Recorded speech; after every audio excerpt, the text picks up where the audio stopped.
Hello, this is Dr. Randy Wilt, and welcome back to part 2 of Understanding Nonverbal Messages. Now, we've already gone through the part 1, and just to kind of reiterate a few of the things and to kind of summarize, we study nonverbal for a particular reason. Now, the reason why we study it is because it's a communication style that is, other than written or spoken, that creates a meaning. Now, I talked briefly about different things that you can do, different types of movements and gestures. And if you remember, we talked about things like posture and positions where someone crosses their arm. What does that mean? Does that mean they're trying to close you off? Or are they just simply cold? Or do they like to put their arms together? We also talked about the eye, how the pupil can dilate or it can constrict, in that when it dilates, it actually shows that someone's making an engagement with you, unless you're just flat too close to them, which I gave the example of my dog. Now, let's talk a little bit about the proxemics and also the tactile communications in this section of our talk. So what we're going to talk about first are what we call contact codes. And proxemics is referring to space, where tactile communication is talking about the touch, the closeness, or what we consider the high context, low context, and culture, which means how much do you have to do and explain, or does the nonverbal explain it by itself without you having to make a verbal explanation? So first of all, let's look at this picture. And you look at this picture, I'd like for you to think for a second, what is going on in this picture? What we see is a little girl. She's hugging a little boy. And I will always ask my class, my students, what do you see in this picture? So I'm going to give you a second to kind of look at this. And the most common phrase I hear is that they probably like each other. Well, that's a pretty general statement. But if you look at the little girl's expression on her face, she doesn't look particularly happy. Maybe she's sad. Look at the little boy. I don't even see his arms up at all. I see the girl's arms around the boy, but I don't see the little boy's arm around her. So maybe what we got here is that we got the mother who told the little girl, go hug your cousin. Go hug Johnny. Now, I've had students, I just love this. They said, look at the hand gesture the little girl's making. No, I don't think that's anything in there. But I point that out because they always have to point out to me. I always have to remind them, no, that's not what's going on. Don't look at the hand gestures, look more at what the arms are doing and the expression on the face. Now, let's look at this one here. What's going on in this picture? Well, most of the time people say, they're happy to see this is their daughter coming back from college and they're hugging her. But actually, if you look at it, do you see an expression of happiness on his face or on her face? Not really. So maybe it's just the opposite. Maybe this is where the daughter is leaving for college and the father and the mother are sad. They're wearing dark glasses. Can you relate anything to that? Does that tell you anything? Well, maybe their eyes are bloodshot because they've been crying. Of course, I've had a student tell me before that it's probably because they've all been out drinking and they're just didn't want to show that they've been drinking with their eyes. I don't believe that at all. I think of more so that, they're just sad. But I want you to look at something here. The question is, do you think this is a husband and wife? Well, it looks like it. That's the mom and dad, but is it a husband and wife? Well, you look at the man here, and this is his left arm coming across, his left hand, but his ring finger, which is kind of bent back, has no ring on it. Now, that's not saying that many men don't wear wedding bands, but I think that's a little interesting. And unfortunately, we really cannot see on the woman if she's wearing a wedding band based upon where her left hand is. Next thing is this their joint child, or maybe is this one of their child and the other one is their stepchild? Who knows? But take a look at the way that they're hugging. The man has his left hand arm around the girl, the young woman, and he has his right arm coming around her neck. What about the mother? The mother has her right arm coming across the girl, and what's her left arm doing is going around the man. Now, I always get some students who tell me, they say, well, the mother is late to the party. She got there after the father already started hugging the daughter. Probably so. That would be the most obvious thing. But also, if you want to look at it and say this is his daughter, and she, the daughter is a stepdaughter to the woman, you could sit there and say, yeah, I can understand that too. So you see, once again, there's a lot of nonverbals in a picture that you don't always understand till you actually try to dissect it. Now, here's one that's always very interesting to me, and it's just a drawing. And as I put this up, people will sometimes come and say, well, she's very tired. Well, yeah. She's asleep. She could be asleep. Look at the way her arms are. They're not actually holding on to him. They're just dragging down. They're just limp. And that means that, she could be very tired. She could be asleep. He could be picking her up and moving her. So there's a lot of things. I've had some students tell me before, say, well, maybe she's drunk. No, I don't think so. I think it is a matter that maybe she's asleep. But I always have to go in there and say there's other nonverbals you can look at. This is just a drawing, but look how large her hands are. Now, I have a feeling the artist just maybe got that wrong because her hands are out of proportion. Let's look at another picture here. What's happening here? Well, isn't this cute? That's such a sweet little picture. Isn't that fun? However, polar bear looks okay, but the wolf doesn't look particularly happy. The face doesn't look happy, but also look where his legs and his front legs and paws are. It's like the polar bear has pulled him back. So is a polar bear sitting there saying, I've got lunch for today? Who knows? But I think that's a cute picture. Now here's one a little bit similar, but it's a little bit more cute too. So the question is, after seeing that last picture, now, are they hugging each other, or is one polar bear hugging just the other polar bear, and the other polar bear is just kind of caught in the scene on that? So something kind of interesting there. Now look at this here. Oh my goodness. I'm sorry. This is a picture of my wife and I. No, I'm just kidding. That's not my wife and I. But this is a very interesting picture. And the reason why it's interesting is not because of the way it's laid out, but the question is it a staged picture? Or is it an actual photograph? And there's certain things that you can look at that kind of tells you if it's stage or if it's not stage. And sometimes it has to do with the way the person is leaning. You can see here that they both are not leaning toward each other, but their bodies at the bottom are touching basically. And so she is pushed against him, but then she's leaned back and he's leaned back a little bit too. And in terms of staging a picture, when I say stage, this would be a great picture to advertise the beach in Maui. So you could see a great caption is that, where love happens in Maui. But as I look at this, I think this is probably a little bit of a stage picture. But once again, you don't believe that's me, and I can understand that. Well, here I am. No, that's not me either, but I always love this picture here. What's going on in this picture? Well, obviously, we got two old people on the beach, just a little bit different from this couple here that's on the beach. I'm not sure I would show this picture to try to stage it to try to advertise anything.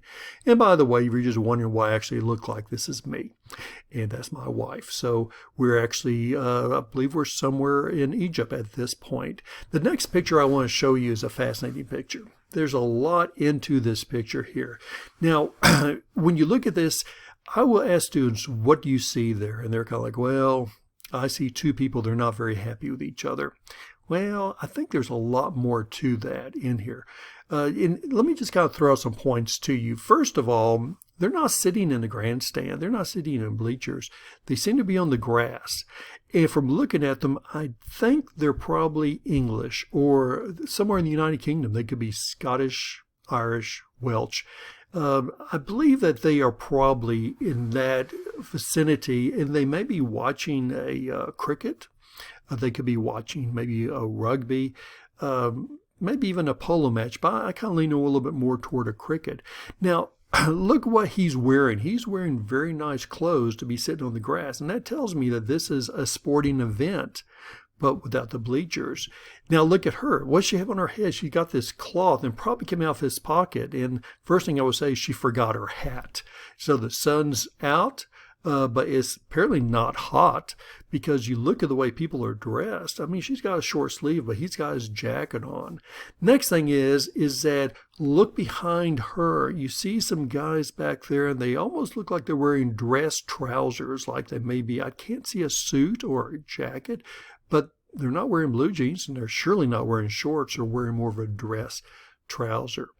Now, why does she have this look on her face? Why does he have a look on his face? Most people say they're unhappy with each other. I have to come back and say, no, I think they're unhappy with their team. He doesn't look like he's very happy at all with what's going on the field.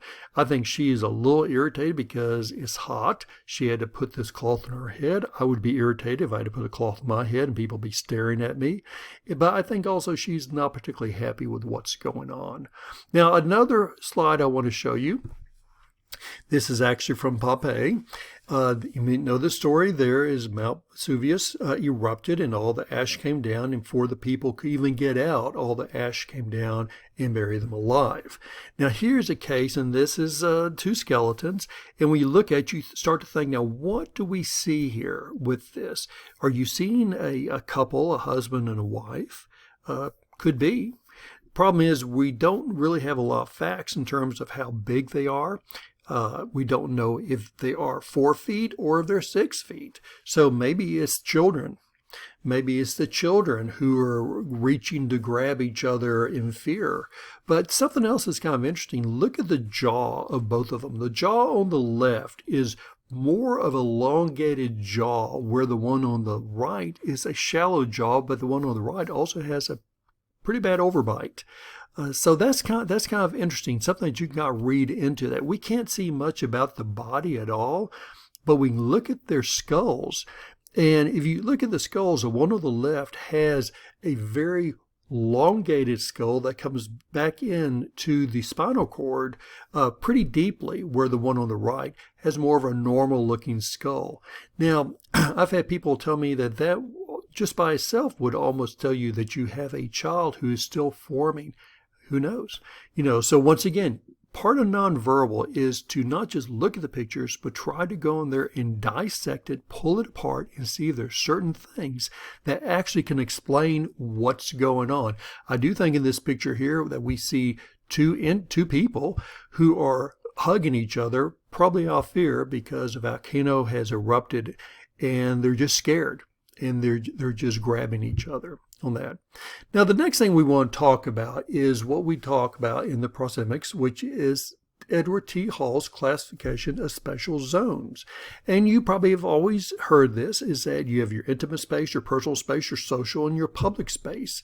And each one of those has a different definition of who you would let into. So for example, if you're that red person there, those orange people are going to be in your intimate space, which means from 0 to 18 inches. Now, who are you going to let into that space? Are you going to let me, your professor, in? Probably not. Are you going to, let's say you're going to buy a car, you going to let the car dealer in there? Probably not. But you would let your mother, your father, your spouse, husband, wife, boyfriend, girlfriend, maybe a roommate, maybe a really good friend. Guys, probably not as much as girls would. But then go to the personal space, which is 18 inches to 4 feet. Now you're letting more people in, more acquaintances, maybe someone who lives down the hall, maybe. Now you're letting, guys are letting other guys into that space because they're playing sports. But then you get to the social space, and that's your 4 feet to 12 feet. Now, Edward T. Hall, who studied culture, said that what's interesting, different cultures look at these things very differently. So as Americans, the social space that we deal with would be where we would let that car dealer, the salesman, or maybe someone who just coming up and talking to us, we would let them in that social space 4 to 12. We would not let them in the personal space, whereas other cultures would let them into that personal space, particularly if you're looking at Southern Europeans. Sometimes you look at the Asian cultures, Indian cultures, subcontinent. They will let a person who is just maybe not even an acquaintance to get in more in that personal space. But people in the West, in the U.S., we will make most of our people stay in that social space unless we know them very well. In the public space, over 12 feet, that would be more like if you're going to give a talk, if you're lecturing where you got people sitting out there. Now, this is interesting because a lot of people don't understand that nonverbal is not all about the way you look, But there's also things in there like the wait time. Have you ever gone to an appointment, let's say maybe to an interview, or maybe you have an appointment to go see somebody, and they're going to meet you at 10 o'clock, and then it's 10 o'clock, it's 10:05, it's 10:10, 10:20, 10:30. You're waiting and waiting, and then when you get ready to go in there, you go in there and you're probably a little bit exhausted anyhow, but you get in there and you start talking. That wait time, sometimes is because they're very busy. Other times is a way to show a power, to have a power control, is that the person who's making the other person wait is a person who's in control. So you are being told without realizing it is that you're a subordinate to the person you're going to be talking to.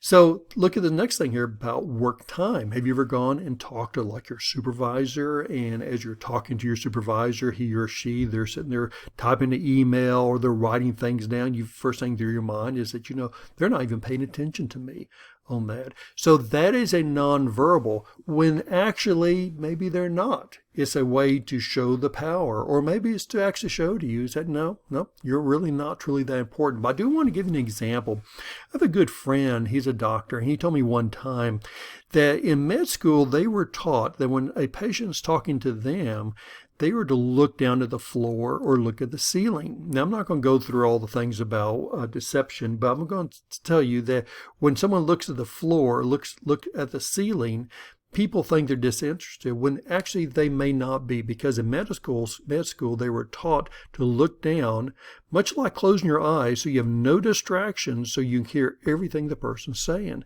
Same thing looking at the ceiling. What are you going to look up there at? There's nothing on the ceiling. You're just looking up there to get rid of all the distractions. What happens if you're looking someone in the face?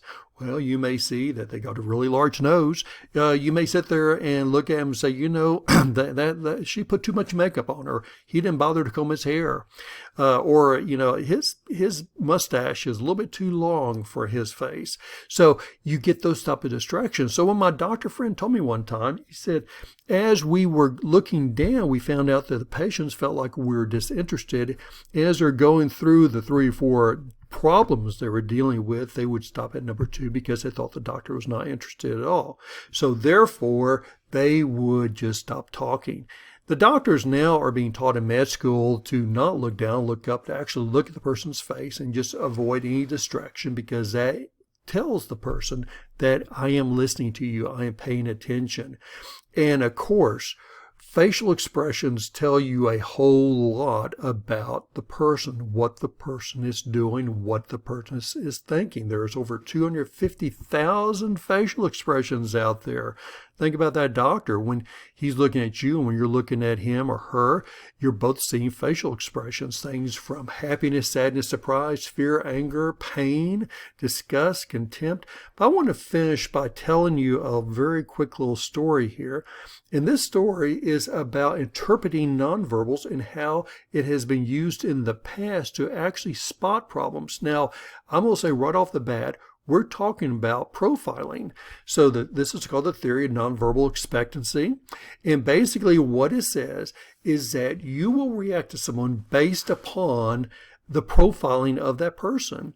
So a profiling could be either wearing their hat too low, or maybe they react strangely to you, or maybe they're standing too close to you, or maybe they're staring at you just for a second too long. So I'm going to give you this example. Some years ago, the TSA, they learned that they could spot people very quickly who they need to pull out of the line without sending them all through the x-ray equipment, by sending very, very experienced TSA agents through the crowds. And typically you take someone like this, a very nice, older type of TSA agent, and they would walk up to people and say, "Hi, where are you going today?" And the person would sit there and say, "I'm going to go to convention Chicago." And so this person's wearing a business suit. So you think, yeah, and this person seemed to be pretty much telling the truth. And you go to the person behind you, and there's a little boy, and you say, hey, sweetie, where are you going today? He says, "I'm going to Disney World.